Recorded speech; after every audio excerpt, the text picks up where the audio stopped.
अस्सलाम वालेकुम दोस्तों, कैसे हैं आप सब। मैं ज़ुबीना फ़याज़ एक बार फिर आपके साथ। तो मैं शुरू कर रही हूँ परीज़ात पार्ट 16।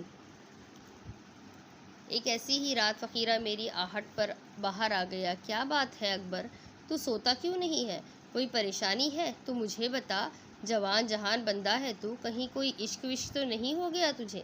मैं मुस्कुरा दिया। क्यों, क्या वो सारे जो रातों को जागते हैं उन सबको इश्क की बीमारी होती है? फ़कीरा भी हंस पड़ा। हाँ, अपना तजुर्बा तो यही कहता है कि जवानी के ये रज्जगे इश्क का नतीजा होते हैं। तू शादी क्यों नहीं कर लेता? कब तक यूँ अकेला दरबदर ख्वार होता रहेगा? और अगर यही सवाल मैं तुमसे पूछूं कि तुमने अब तक शादी क्यों नहीं की तो फिर? फ़कीरे ने एक लंबी सी सर्द आह भरी। ओए तेरी, यार ये जनानियाँ बड़ी मतलबी होती हैं। इनसे बंदा दूर ही रहे तो अच्छा है। मैंने तो आज तक यही देखा है कि दुनिया में जितने मसले होते हैं इन्हीं की वजह से होते हैं। अच्छा खासा मर्द उनके चक्कर में ना दीन का रहता है ना दुनिया का। मैंने गौर से अफसरदा फ़कीरे को देखा। फिर तो मेरा शक सवाल 16 आने सच है कि तुमने भी कभी किसी से भरपूर इश्क किया है फ़कीरे, वरना यूँ गमज़दा ना बैठे होते। फ़कीरे ने ताज़ा बीड़ी सुलगाई। क्यों दिल पशवरी करता है यार। अकबर, हाँ की थी। यही कब्रिस्तान में मुलाकात हुई थी मेरी। जवानी में बेवा हो गई थी वो। मैंने इस पर बड़ा खर्चा किया था यार, हर मुश्किल वक्त में सहारा दिया। पर जैसे ही इसे मुझसे बेहतर बंदा मिला, वो बोल निकाह के पढ़वा कर जाने कहाँ चली गई। पलट कर पूछा भी नहीं मुझसे। बस उसी दिन से मेरा इन औरतों पर से एतबार उठ गया। मेरी बात कान खोलकर सुन ले अकबर, ये जनानियाँ किसी की नहीं होती, कभी इनके चक्कर में ना पड़ना। अब मैं इसे क्या बताता कि ये वारदात मुझ पर जाने कितनी मर्तबा बीत चुकी है। अगली रात दूर किसी कब्र के सरहाने रोने की आवाज़ें आने लगी। अगरचा मैं इन बातों का बहुत हद तक आदी हो चुका था, मगर आवाज़ में इतना दर्द था कि मुझसे रहा नहीं गया। मैं कुटिया से बाहर निकलने लगा तो फ़कीरे ने मुझे आवाज़ देकर रोक लिया। बाहर ना जा अकबर, कोई दुखियारी है, कब्र पर चिल्ला काटने आई है औलाद के लिए। मैंने हैरत से फ़कीरे को देखा। मगर कब्र पर चिल्ला काटने, ये काटने से बेऔलादी कैसे दूर हो सकती है? फ़कीरे ने झुंझला कर कहा। तो समझता क्यों नहीं है यार, ये सारे कमज़ोर अकीदे के लोग हैं। मैंने तो यहाँ औरतों को औलाद की ख्वाहिश में किसी नौमौलूद बच्चे की कब्र पर नहाने का नुस्खा लेकर आते भी सुना है। बस जो हो रहा है उसे होने दे। हम इनको यहाँ आने से नहीं रोक सकते। तो ये किसी और कब्रिस्तान अगर हम रोक देंगे तो ये किसी और कब्रिस्तान चले जाएंगे। तो तू चुप करके सो जा। मैंने ज़मीन पर सर टिका लिया, मगर मेरा ध्यान अब भी बाहर था। फ़कीरे, क्या तुमने कभी ये कोई अच्छी बात देखी है कब्रिस्तान में? हाँ बिल्कुल देखी है। एक बार किसी अल्लाह वाले को दफना गए थे लोग यहाँ। पता नहीं कितने दिन तक उसकी कब्र से ताज़ा गुलाब की खुशबू आती रही। और कभी कभी तो रात के अंधेरों में मैंने उस कब्र से रोशनी भी नमूदार होते हुए देखी, जैसे रोशनी निकलती रही अंदर से ही निकल रही हो। और कभी कभी किसी गुनहगार की कब्र से अजाब की आवाज़ें भी सुनाई दे जाती हैं। देख अकबरे, कब्र में जाने के बाद बंदे का राब्ता डायरेक्ट उसके रब के साथ हो जाता है। फिर मेरे तेरे जैसे गुनहगार इंसानों को इन मामलात में दखल अंदाजी नहीं करनी चाहिए। सो जा चुप करके। कल सुबह फजर के बाद ही एक कब्र खोदनी है, तगड़ी रकम मिलेगी इंशाअल्लाह। अगले रोज़ फ़कीरा कहीं से अखबार उठा लाया। चल भई अकबरे, मंडवा देखने चलते हैं। मैंने चौंक कर कहा इसे। क्या मंडवा?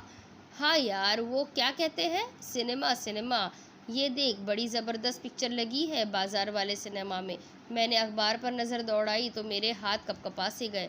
लुबना की फ़िल्म रिलीज़ हो चुकी थी और सुपरहिट होकर सिल्वर जुबली मनाने को आई थी।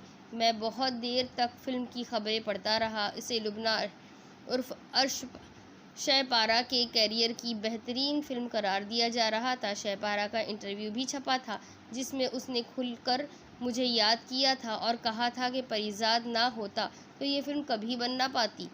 उसने मेरे लिए पैगाम भी छोड़ा था कि मैं जहाँ कहीं भी हूँ ये जान लूँ कि शहपारा का ख्वाब पूरा हो गया है। और उसने परिजात को अपना ख्वाबगर, अपना सबसे बड़ा मोहसिन करार दिया था। मैं एकदम बहुत उदास हो गया। मैंने फ़कीरे को अकेले फ़िल्म देखने के लिए भेज दिया।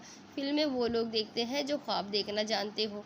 वो अपने किसी ख्वाब को सिनेमा के पर्दे पर जीता जागता देखना चाहते हैं, मगर मैं मगर मेरा तो कोई ख्वाब ही नहीं बचा था। सब सपने टूटकर रेजा रेजा हो चुके थे।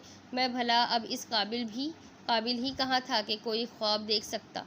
फ़कीरे के जाने के बाद मैंने सारे अखबार को दोबारा गौर से देखा। मुझे घर छोड़े हुए 6 माह से ज़ायद हो चुके थे, मगर अखबार को देखकर लगता था जैसे कल की ही बात हो। वही बिज़नेस और कारोबार की खबरें, वही झगड़े फसाद की बातें, वही शादी ब्याह की तकरीबात, वही दुनिया फतह कर लेने के दावे। कुछ भी तो नहीं बदला था। हम इंसान कितने भोले होते हैं जो ये सोच लिए बैठे होते हैं कि हमारे जाते ही सब कुछ रुक जाएगा या बदल जाएगा, मगर कुछ नहीं रुकता, कुछ नहीं बदलता, सब कुछ वैसा ही रहता है। बस हम नहीं होते, गोया हमारा होना ना होना सब बराबर है। तो फिर इस ना होने के बराबर होने का इतना गम क्यों, इतना घमंड किस लिए? मुझे फिर इस दुश्मन जा का ख्याल सताने लगा। अब तक तो इसकी बीनाई वापस आ चुकी होगी, जाने वो आप वापस आने के बाद मुझे याद भी करती होगी कि नहीं। मैं आते वक्त दफ्तर और घर से अपनी हर मुमकिना तस्वीर जलाकर वहाँ से निकला था, ताकि जब कभी ऐनी वापस आए तो इसे मेरी कोई भी मूरत दिखाई ना दे जाए। वैसे भी मैं शुरू ही से तस्वीरें खिंचवाने से गुरेज करता था, और एक बार तो ज़रूर मेरे घर या दफ्तर आई होगी, और इसकी आंखों ने मुझे वहाँ खोजा भी ज़रूर होगा। कैसी दिखती होगी इसकी वो खोजती हुई आंखें। इस नाज़नीन ने मेरे दफ्तर और घर के नरम कालीन पर अपने नाजुक कदम रखते हुए मेरे ज़ेर इस्तेमाल चीज़ों को छुआ भी ज़रूर होगा। फिर वो अदनान के शाने पर सर रखकर बहुत देर तक रोती भी रही होगी, मगर अदनान ने उसे संभाल लिया होगा। इसकी कोमल जबी को अदनान का शाना ही जचता है। मेरी इस बेवक़्त ज़िंदगी के लिए तो बस इतना ही काफ़ी था कि मैं किसी तौर से उसकी यादों में ज़िंदा रहूं, कि मैं तुम्हारे ही दम से ज़िंदा हूँ। मर ही जाऊँ तो तुम फुर्सत हो। मगर मुझ जैसे कम नसीबों को मरने की फुर्सत भी कहाँ मुयस्सर थी। दिन हफ्तों में और हफ्ते महीनों में बदलते गए, और फिर एक दिन फ़कीरा सुबह सवेरे किसी काम से बाज़ार गया तो शाम तक वापस ना लौटा। मैं झोपड़ी के बाहर बैठा उसका इंतज़ार कर रहा था कि अचानक पुलिस की पुरानी वेल्स जीप कब्रिस्तान में दाखिल हुई और मेरे करीब आकर रुक गई। खाकी रंग की जीप से दो सिपाही नीचे उतरे, और उनमें से एक ने हस्बे आदत कड़क कर मुझसे पूछा, अकबर तेरा ही नाम है? मैं खड़ा हो गया। हाँ, सब खैर तो है? खैर नहीं है, तेरे साथी फ़कीरे पर साथ वाले छोटे कब्रिस्तान के गोरकन सलामे और उसके दोस्तों ने हमला कर दिया है। उसकी हालत ठीक नहीं है, जल्दी चल, वो तुझसे मिलना चाहता है। मैं बौखलाया सा उनके साथ जीप में बैठ गया। गाड़ी चल पड़ी। पुलिस वालों के आपस में बातचीत से मुझे पता चला कि इन दोनों की बहुत पुरानी दुश्मनी चल रही थी कब्रिस्तान की हदबंदी पर, और आज फ़कीरा सलामे और उसके साथियों के हत्थे चढ़ ही गया। हम अस्पताल पहुँचे तो फ़कीरा आखिरी सांसें ले रहा था और उसने मेरा हाथ थाम लिया। देख ले अकबरे, कब्रिस्तान के धंधे ने कब्र तक पहुँचा दिया, पर तू ऐसी गलती ना करना। बंदा जितनी भी हदबंदियाँ कर ले, इसकी आखिरी हद उसकी कब्र ही होती है। फ़कीरा धीरे धीरे फिर से गुनूदगी में चला गया और फिर दोबारा कभी होश की दुनिया में वापस नहीं आया। सलामा और उसके साथी कत्ले अहद के जुर्म में पकड़े गए और सरकारी वकील ने अदालत के ज़रिए इन्हें सूली तक पहुंचाने का पूरा बंदोबस्त कर लिया। फ़कीरे को इसी की जागीर कब्रिस्तान की छोटी सी कब्र में उतार दिया गया। मेरा जी उचाट हो गया था, और फ़कीरे की 40वीं के बाद मैंने अपनी पोटली उठाई और स्टेशन से पहली गाड़ी पकड़ ली। फिर से वही सफ़र और वही अनजान रास्ते, मगर मेरी हालत रोज़ बरोज़ अबतर होती जा रही थी। जाड़े का असर था या फिर मुसलसल बरसात का, मगर मेरा बदन तपने लगा और फिर शदीद तेज़ बुखार ने मुझे आ घेरा। मजबूरन मुझे एक छोटे से वीरान स्टेशन पर उतरना पड़ा। फ़कीरा मुझे मलंग कहकर छेड़ता था, मगर अब मेरा हुलिया और मेरी ज़ाहिरी हालत वाकई किसी मलंग से भी बदतर थी। रात ढल रही थी और स्टेशन वीरान पड़ा था। मुझे शदीद सर्दी लग रही थी, लिहाजा मैंने अपनी पुरानी चादर बगल मार कर खुद को अच्छी तरह लपेट लिया। दूर चाय के ठेले पर गरम गरम चाय बन रही थी। ठेले पर बदनुमा सी लिखाई में लिखा था, खानू की चाय हर गम भगाए। ठेले वाले मुझे ठेले वाले ने मुझे ठिठुरते देखा तो एक कप चाय लेकर मेरे करीब आ गया। चाय पियोगे? मैंने इनकार कर दिया। नहीं, मुझे तलब नहीं है। ठेले वाले ने हैरत से मेरी तरफ देखा। अजीब भिखारी हो भाई, मैं खुद अपनी मर्जी से दे रहा हूँ, तुझसे पैसे नहीं मांग रहा खानू। मैंने गुस्से से उसकी तरफ देखा। भिखारी? हाँ, ठीक कहा तुमने, मैं भिखारी ही हूँ। बहुत भीख मांगी है मैंने सारी ज़िंदगी, पर कुछ नहीं मिला। अब कुछ चाहिए भी नहीं। जाओ, मुझे तंग मत करो।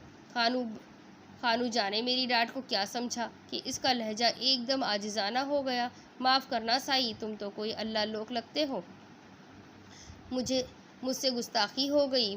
मैंने इसे झाड़ दिया। बेवकूफ़ी की बातें मत करो, मैं कोई साई नहीं हूँ, अकेला छोड़ दो मुझे।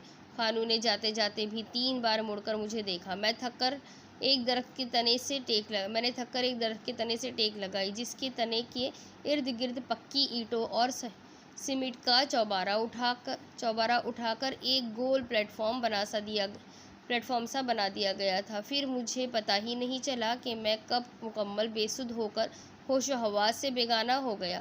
और फिर जब मेरी आंख खुली तो सूरज की तेज़ किरणों ने मेरी आंखें चुंधिया दी। मेरे इर्द गिर्द लोगों की भीड़ इकट्ठी थी और वो सब आपस में न जाने क्या सरगोशियाँ कर रहे थे। मुझे होश में आता देखकर खानू ने सबको डांट कर एक तरफ समेटा। चलो बाबा, क्या भीड़ लगा रखी है। जोगी बाबा को होश आ गया है, शायद लंबे मराकबे में चले गए थे। मैंने चौंक कर आसपास खड़े लोगों को देखा तो मेरी आंखें हैरत से फैलती जा रही थी। वो सब हाथों में फूलों के हार लिए यूं सर झुकाए मेरे इर्द गिर्द दायरे में खड़े थे, जैसे मैं कोई पीर वली या बुजुर्ग हूँ। मैं घबराकर खड़ा हुआ और नकाबत से चकरा गया। मेरे डगमगाते जिस्म को थामने के लिए कई हाथ बैक वक्त आगे बढ़े तो मैंने सबको झटक दिया। तुम लोगों का दिमाग तो ख़राब नहीं हो गया? जाओ यहाँ से, मुझे तन्हा छोड़ दो। खानू ने दोबारा सबको झाड़ा, जैसे वो मेरा नायब हो। सुना नहीं बाबा, जाओ यहाँ से। अभी साई जलाल में है। लोग अकीदत से सलाम करते वहाँ से बादिल ख्वास्ता छुटने लगे। खानू ने हाथ जोड़कर मुझसे पूछा, खाना खाओगे साई? मेरा सब्र जवाब दे गया। आखिर तुम मेरा पीछा क्यों नहीं छोड़ देते? खानू मनमनाया। आपकी खिदमत करना चाहता हूँ साई, शायद आपकी दुआ से खानू के दिन फिर जाए। पिछले साल बाढ़ में मेरा सब कुछ बह गया था। इधर ट्रेनों की बदहाली ने भी धंधा मंदा कर दिया है साई। मैंने झंझलाकर इसे धुतकारा। जाहिल इंसान, तुम मेरी बात क्यों नहीं समझते? मैं कोई पीर फ़कीर नहीं हूँ। अगर मेरी दुआ में असर होता तो आज मैं खुद यूँ दरबदर ख्वार ना होता। मगर खानू टस से मस ना हुआ। आखिर कब तक हम ज़ाहिर परस्त इंसान बैरूनी हुलिये और लिबास की बुनियाद पर लोगों की ज़हदो तकवा का फ़ैसला करते रहेंगे? सर और दाढ़ी के बेतहाशा बड़े बाल, चेहरे और लिबास पर वक्त की धूल और गम की शिकने, चादर पर दर्द की सिलवटें और झोली में नाकामियों के कीकर और कांटे। क्या किसी जोगी का ये हुलिया काफ़ी होता है उसे दरवेश साबित करने के लिए? मैंने जान छुड़ाने के लिए बेजारी से कहा, अगर तुम्हारी तसल्ली मेरी दुआ से ही होती है तो जाओ, मैंने तुम्हें दुआ दी। खानू की आंखें खुशी से चमक उठी और वह आसमान की तरफ हाथ उठाकर जाने क्या क्या मन्नतें मांगता वहाँ से टल गया। मैंने थक कर दोबारा आंखें मूंद ली। इन छोटे देहात कस्बों के लोग कितने सादा लूह होते हैं, या फिर शायद आज का इंसान अपने गम के हाथों इस कदर टूटा हुआ है कि उसे हमेशा किसी मसीहा का इंतज़ार रहता है। काश उन्हें कोई समझ सकता कि मैं मसीहा नहीं, उनसे ज़्यादा दुनियादारी के दागों से असाबर्स का वो मरीज़ हूँ जो खुद शफ़ाए इश्क की तलाश में ज़मानों से भटक रहा है। बमुश्किल एक दिन ही सुकून से गुज़र पाया और अगली सुबह जब मैंने अपने बुखार से तपते जिस्म को एक बोसीदा से कंबल में लपेटे दरख्त के नीचे लेटा था, तभी अचानक वही बेवकूफ़ खानू दूर से हाथ में न जाने क्या कागज़ पकड़े लहराता शोर मचाता मेरे कदमों में आकर लिपट गया। तुम वाकई अल्लाह लोग हो साई, कमाल कर दिया एक ही रात में। जियो साई जियो। मैंने जल्दी से अपने पैर लपेटकर उसे धक्का दिया। हटो पीछे, ये क्या कर रहे हो? खानू खुशी से चिल्लाया। साई, ये देखो, आपकी दुआ से मेरा 10,000 का बांड निकल आया। सारे दर्द दूर हो गए अब तो। फिर भी तुम कहते हो कि तुम मेरे साई नहीं हो। मुझे अपने कदमों में पड़ा रहने दो। कुछ ही देर में आसपास तमाम रेलवे स्टेशन के अमले तक ये खबर पहुंच चुकी थी और अगले चंद दिनों के अंदर मेरी ज़िंदगी में नित नए अजाबों का एक दौर शुरू हो गया। मेरे इर्द गिर्द करीब और दूर दराज के सादा लूह देहातियों का एक हुजूम जमा रहता, जो मेरे कदमों में 10-20 और 50 के नोट नजराने के तौर पर फेंक कर न जाने कौन कौन सी मिन्नतें मुरादें पूरी करने की दुआएं मांगते रहते। मैं जितना इन लोगों को धुतकारता और कदमों में पड़ी इस रेजगारी को लात मारता, उतना ही इनकी नज़र में मोतबर ठहरता। मेरे बुखार और नकाहत की वजह ने मुझे इस काबिल नहीं छोड़ा था कि मैं किसी रात मुंह अंधेरे चुपचाप वहाँ से किसी और मंजिल की जानिब निकल जाऊँ, लेकिन मैं जाता भी तो कहाँ जाता। हर तरफ उसी इंसान का सामना था मुझे, और भला इंसान से बड़ा इम्तिहान और क्या होगा इस जहान ख़राब में। खानू मुझे इस भीड़ के हाथों आज़ार में मुब्तला देखता तो डांट डपट कर लोगों को वहाँ से हटा देता, मगर 2-4 घंटे बाद फिर वही हुजूम, फिर वही भात भात के इंसान और इनकी अजीब व गरीब फरमाइशें। कोई औरत दुहाई देती, साई मेरी बहू बेटा नहीं जनती, 4 लड़कियाँ ऊपर तले सीने पर मूंग दल रही है, दुआ करो बस इस बार बेटा हो जाए। कोई दूसरा कहता, बेटे को नौकरी नहीं मिलती जोगी साई, बस एक नौकरी दिला दो। तीसरी जानिब से एक और आवाज़ आती, बस एक दुकान का सवाल है साई, कारोबार जमा दो। मैं आंखें बंद किए मुंह लपेटे पड़ा रहता और वो मेरी खामोशी ही को मेरी दुआ समझकर कुछ देर रोने धोने के बाद उठकर चले जाते। उनमें से कोई न जाने कब लकड़ी के एक तख्ती पर जाली हुरूफ में आस्ताना जोगी साई लिखवा कर ले आया और तख्ती को दरख्त के एक ऊंचे हिस्से पर कील से ठोक गया। वो लोग मेरी नकाहत और बीमारी को मेरा रोज़ा या फाका समझते थे और मेरी मर्दम बेजारी को पीरी फ़कीरी की निशानी। ऊपर से कुदरत भी अजब तरह मेहरबान थी। मेरे इर्द गिर्द मौजूद लोगों के जमघट्टे में से किसी न किसी की मुराद बर आती और वो उसे मेरी करामात के खाते में डाल देता। 100 में से बाकी उन 99 नाकाम मुरादों को कोई नहीं गिनता जो कभी पूरी नहीं होती। काली रात के घुप अंधेरे में एक मामूली दिया सलाई भी दूर से जलती नज़र आ जाती है। आसपास बिखरी तारीकियों पर कोई नज़र नहीं डालता। मैंने कई बार कोशिश की कि वहाँ से चुपचाप उठकर किसी रोज़ स्टेशन से गुजरती किसी गाड़ी में बैठकर कहीं दूर निकल जाऊँ। एक आध बार नज़र बचाकर स्टेशन से बाहर सड़क पर भी निकल आया, मगर ये जोगी साई का लक़ब और हुलिया आस पास और दूर दराज के इलाकों में मेरी कुछ ऐसी पहचान बन चुका था जैसे कैदी के पैरों में बेड़ियाँ या किसी पैदाइशी गुलाम के माथे पर खुदी कोई सियाह मोहर।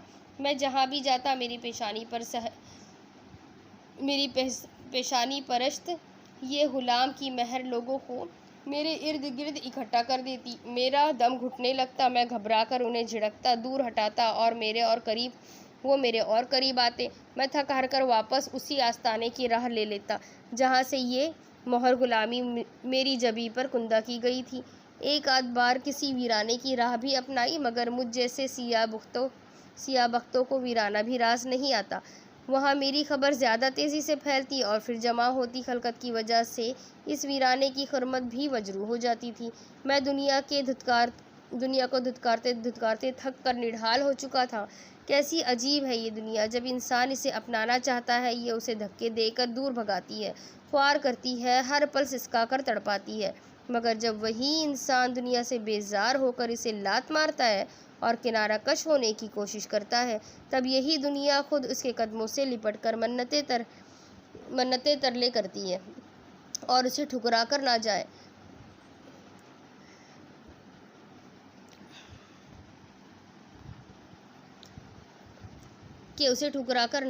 और फिर मुझ जैसों का सफ़र भी भला क्या सफ़र था। मेरे लिए तो सब इलाके, जगह, लोग, मौसम, रवैये सब ही एक जैसे थे। कम अज़ कम खानू वाले रेलवे स्टेशन पर मेरे पोशीदा रहने के लिए एक भेस तो मौजूद था। लिहाजा मुख्तलिफ इलाकों की खाक छानने के बाद मैं दोबारा उसी जगह पहुंच गया जिसकी मिट्टी से मेरे इस नए बहरूप का खमीर उठाया गया था। मुझे वापस वहां पाकर सारे स्टेशन पर जश्न सा बरपा हो गया। उदास बैठे खानू ने नारे लगा कर आसमान सर पर उठा लिया। साई क्या बताऊँ तुमको, जब से तुम रूठ गए हो सारा धंधा मंदा हो गया है, सब परेशान हैं। कहते हैं साई की बरकत उठ गई है। यहाँ से लिए काल पड़ गया है, मगर अब ये वीरानी दूर हो जाएगी। बस साई, अब हम सब का बेड़ा पार होगा। मैं चुपचाप बैठा इस बेवकूफ़ की दास्तान सुनता रहा। दूसरे रोज़ ही इलाके की एक पुरानी बंद ट्रेन फिर से रवा कर दी गई। हुजूम बेकाबू सा हो गया। अजब मदारी बनाकर रख दिया था इस तकदीर ने। मैं सारा दिन सर झुकाए दरख्त तले बैठा रहता और लोग आते जाते रहते। ऐसी ही एक गर्म दोपहर, जब परिंदे भी आग बरसाते सूरज से बचने के लिए अपने ठिकानों में पर समेटे बैठे थे, प्लेटफॉर्म पर अचानक हलचल सी मच गई। पता चला कि इलाके के सबसे बड़े ज़मींदार की तीसरी नई नवेली दुल्हन अपनी खादमाओं और ख़ास कारिंदों के झुरमुट में तशरीफ़ लाई है। नौकरानियों ने नज़र नियाज की पराते मेरे कदमों में रख दी और गुलामों ने इर्द गिर्द लगी भीड़ को झिड़क कर परे भगा दिया। लड़की नौजवान थी और सब इसको छोटी सरकार के नाम से पुकार रहे थे। वो मेरे करीब आकर बैठ गई। मैं सर झुकाए बैठा रहा। इसकी चूड़ियाँ खनकी। मेरा नाम गुलनाज है जोगी साई, रब का दिया सब कुछ है, पर गोद अभी भी सूनी है। आपकी एक नज़र चाहिए। इसकी नर्म मुलायम आवाज़ पर मैंने नज़र उठाकर इसकी तरफ देखा। वाकई वो इसमें बासिमी थी, अपने नाम की तरह, जिस पर फूल भी रश्क करे। वो गुलनाज थी। सुनहरी दमकता रंग, आँखों में काजल और नाक में सोने का लौंग, सियाह कढ़ी हुई शाल लपेटे और ख़ुद गुलाब का फूल लग रही थी। पल भर ही में मुझे उसके हसीन चेहरे में सबसे पहले नाहिद, फिर लुबना, फिर लैला सबा और फिर ऐनी का चेहरा झलकता नजर आया।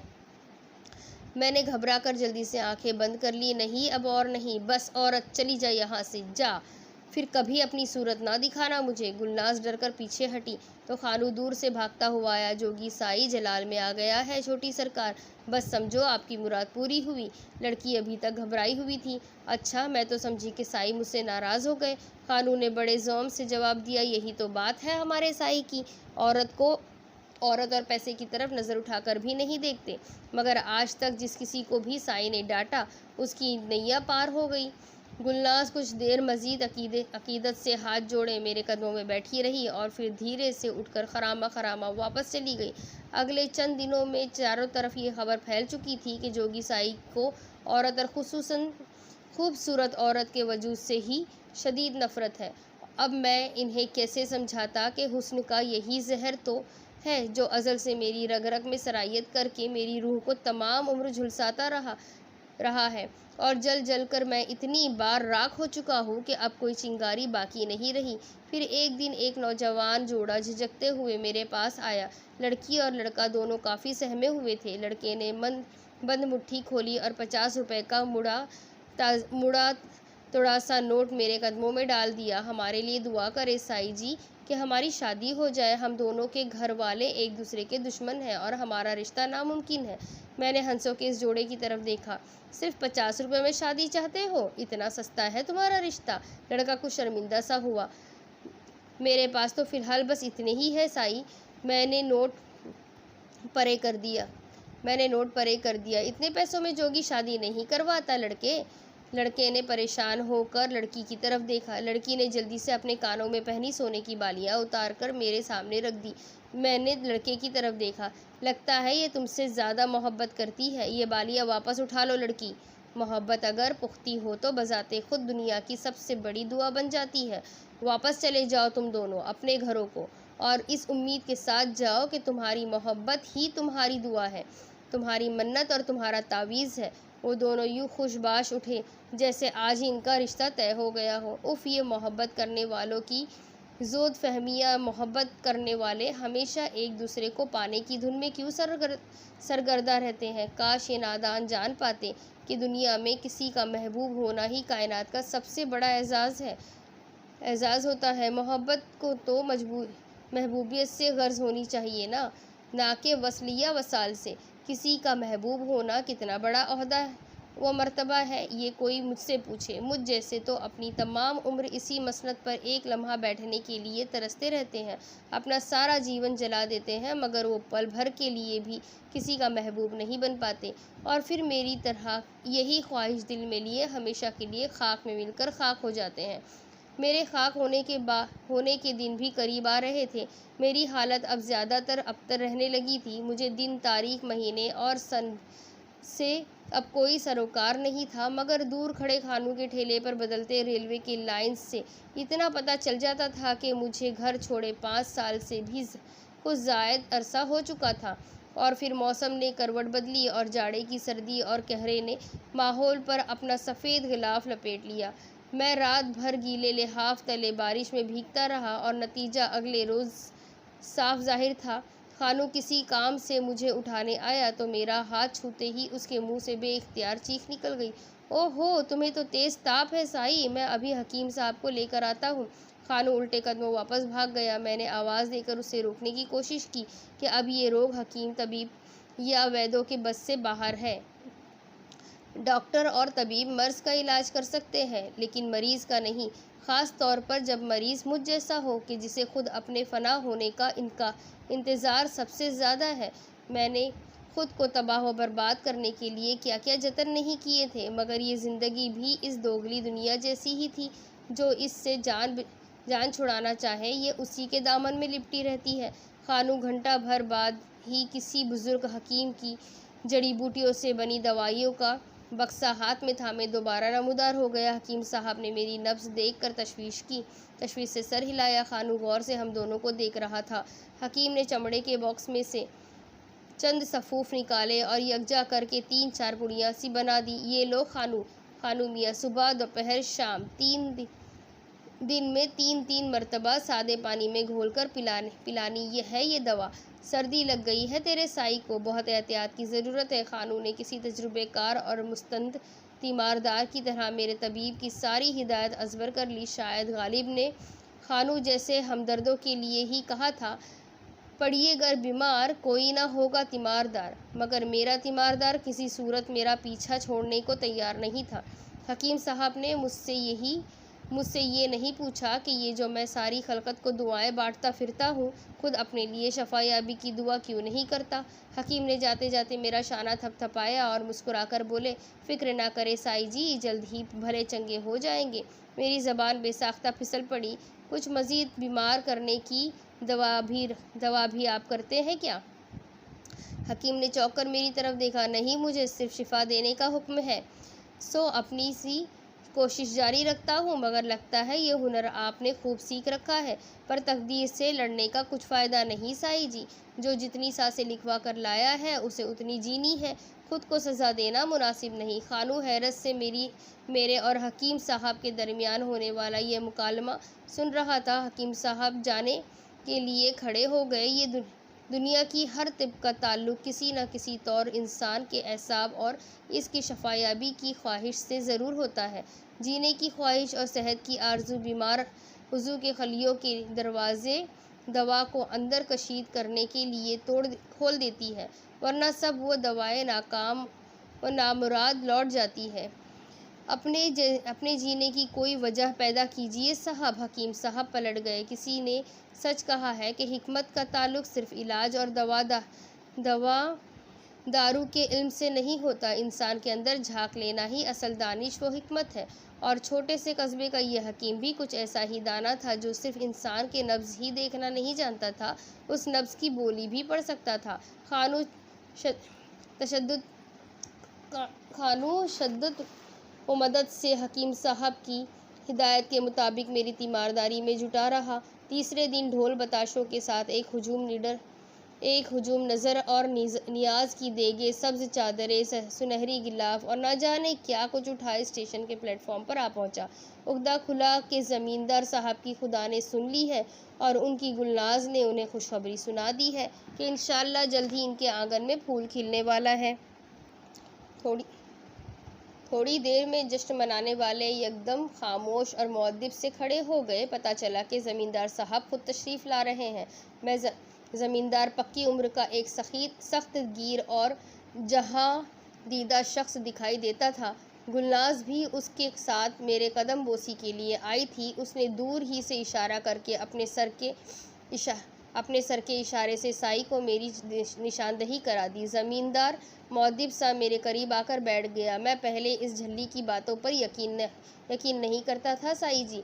बच्चा तो मर्द के नसीब से होता है, मैं इसे हमेशा यही समझाता रहा। पर ये छुप छुप कर पीरों फ़कीरों के दर पर मन्नतें मांगती और चढ़ावे चढ़ाती रही। मगर इसके नसीब का चढ़ावा तो यहीं इस कस्बे के रेलवे प्लेटफॉर्म पर इंतज़ार कर रहा था। आप भी हमारी ये नज़र नियाज कबूल कर लें। और हाँ, आज के बाद आपका 3 वक्त का खाना मेरी हवेली से आया करेगा। खुदा के लिए इनकार ना करना। मैंने सर झुकाए शर्माई से बैठी गुलनाज की तरफ देखा। सारा स्टेशन दूर खड़े ये तमाशा देख रहा था। मैं चुप रहा, मगर साफ नज़र आ रहा था कि मज़ीद मुश्किलात मुँह खोले मेरी जानिब बढ़ रही है और मेरा रहा सहा चैन और सुकून भी गारत होने वाला है। मैंने उसी वक्त फ़ैसला कर लिया था कि अब मज़ीद इस प्लेटफॉर्म पर जमे रहना इन कमज़ोर अकीदा लोगों को ज़्यादा भटकाने का बास होगा। मैं नहीं जानता था कि तन्हाई भी किसी के लिए इतनी बड़ी नेमत साबित हो सकती है कि वो कम नसीब इसके लिए तरस ही जाए। मेरा मामला भी कुछ ऐसा ही था। जितना मैं तन्हा रहना चाहता था, मेरे गिर्द हुजूम उसी कदर बढ़ रहा था।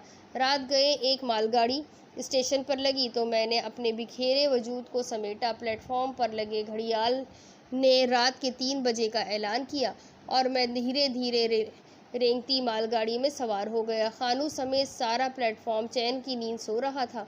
मैं एक नस्बतन खाली बोगी में फर्श पर बिखरे खुश्क भूसे पर नीम दराज हो गया। अगली दोपहर किसी ने बोगी का आहनी दरवाज़ा सरकाया तो मेरी आँख खुल गई। कोई रेलवे एहलकार था। मुझे देखकर उसने दुर्शत लहजे से पूछा, तुम कौन हो और यहाँ खाली बोगी में क्या कर रहे हो? मैंने धीरे से जवाब दिया, फ़कीर हूँ, टिकट के पैसे नहीं थे इसलिए यहाँ बैठ गया। तुम अपना सामान देख लो, मैंने कुछ नहीं उठाया। रेलवे एहलकार का लहजा तब्दील हो गया। मेरा ये मतलब नहीं था बादशाह हो आप पर आप कहाँ जाना चाहते हो? ये मालगाड़ी तो अब 1 हफ्ता भर इसी जंक्शन पर लगी रहेगी। कोई खिदमत हो हमारे लायक तो बताओ। नहीं, तुम्हारी मेहरबानी, मैं यहीं उतर जाता हूँ। मैं चुपचाप गाड़ी से उतरकर एक तरफ हो लिया। रेलवे स्टेशन सुनसान पड़ा था। शायद यहाँ गाड़ियों का गुज़र कम ही होता होगा। दोपहर की धूप ढल रही थी। मुझे रेलवे प्लेटफॉर्म का एक बुरा तजुर्बा पहले ही हो चुका था, लिहाजा इस बार मैंने प्लेटफॉर्म पर डेरा जमाने की बजाय कस्बे से दूर जाती एक पगडंडी की राह ले ली। सारा रास्ता कंकर और कांटों से अना पड़ा था और दूर दूर तक सब्ज़े का नामो निशान नज़र नहीं आ रहा था। दरख्त और झाड़ियाँ खुश पड़ी थी और रास्ते भर धूल उड़ती रही। अजीब कहत काली किसी कैफियत थी सारे इलाके में। मैंने एक खुश्क होते जोहड़े परे डेरा जमाने का फैसला किया, जहां एक बूढ़े दरख्त की बेतहाशा फैली हुई शाखों और जड़ों ने एक मस्कन बना रखा था। शाम होने से पहले मैंने आसपास की थोड़ी सी जगह से कंकर और कांटे हटाकर अपने गुजारे के लिए थोड़ी सी ज़मीन साफ कर ली, लेकिन इस ज़रा सी मुशक्क़त ही ने मुझे निढाल करके रख दिया था। मैं वहीं दरख्त से टेक लगाकर सुस्ता रहा था कि दूर से एक बूढ़ा शख्स साइकिल पर किसी बच्चे को बिठाए खरामा पैडल मारता मेरे करीब से गुजरा और फिर आगे जाकर न जाने उसे क्या ख्याल आया कि वो दोबारा मेरी तरफ पलटा। मैंने बेजारी से आंखें बंद कर ली। फिर वही आदमजाद बूढ़े ने मेरे करीब आकर अच्छी तरह मेरा जायज़ा लिया। मैंने चुप रहने में ही आफियत जानी। बूढ़े ने मुझसे पूछा, इस इलाके में नए लगते हो जी? मेरा नाम मेहरदीन है और ये मेरा पोता है कमाला। कोई रोटी वगैरह चाहिए हो तो बताओ जी, मैं इस इलाके का डाकिया हूँ। मैंने दूर खड़ी सुर्ख साइकिल के पहिए से खेलते बच्चे पर नज़र डाली। नहीं, मेरे पास मेरे झोले में कुछ चने और गुड़ मौजूद है। मुझे किसी चीज़ की ज़रूरत नहीं, तुम जाओ यहाँ से। बूढ़े मेहरदीन पर मेरी करकशगी का कुछ ज़्यादा असर नहीं हुआ। वो आसपास मीलों दूर तक फैली बंजर बेआब ज़मीन को देखते हुए हसरत से बोला, साफ़ पानी का बड़ा काल है यहाँ। इंसान और जिन्नाव परिंदे बंदे और डंगर सारे इसी जोहड़े से पानी पीते हैं। बरसों से बारिश का एक छींटा भी नहीं बरसा यहाँ पर। मैं कोशिश करूँगा कि कहीं से एक साफ सुराही पानी लाकर तुम्हें दे दूँ। बूढ़ा उठकर खड़ा हो गया। चल कमाले, तेरी माँ राह देखती होगी। मेहरदीन अपनी साइकिल की तरफ जाते जाते 2 पल के लिए रुका। जोगी और साई लोगों की दुआ में बड़ा असर होता है। हमारे इलाके के लिए भी 2 बोल पढ़ देना जब दुआ के लिए हाथ उठाओ। मैं खामोश रहा। मेहरदीन ने एक लंबी सी ठंडी आह भरी और आगे बढ़ गया। मैंने सुकून की सांस ली और आंखें मूंद ली, मगर सुकून भला कब था? लिखने वाले ने मेरी किस्मत में कब लिखा था? अगली सुबह जब मेरी आंख खुली तो आसमान बादलों से ढका हुआ था। कुछ ही देर में वो जोर का मीना बरसा के हर तरफ जलथल हो गया। अचानक एक जानिब से शोर सा उठा। मैंने घबरा कर देखा तो मेहदी एक हुजूम की क़यादत करता मेरी जानिब दौड़ा चला आ रहा था। अब इसके आगे की कहानी सुनने के लिए आप मेरे साथ जुड़े रहिए। जानिए कि आगे क्या होगा। क्या परीज़ाद सचमुच कोई जोगी और साई बन चुका था? क्या ये सारे कमाल परीज़ाद की दुआओं से हो रहे थे? क्या परीज़ाद अपनी मोहब्बत पा सकेगा या अब जोगी और साई बनकर ही उसकी ज़िंदगी ख़त्म होगी? चलिए आगे जानते हैं इस अगली किश्त में। तो मेरे साथ बंधे रहिए। फिर मिलेंगे। अल्लाह हाफिज़।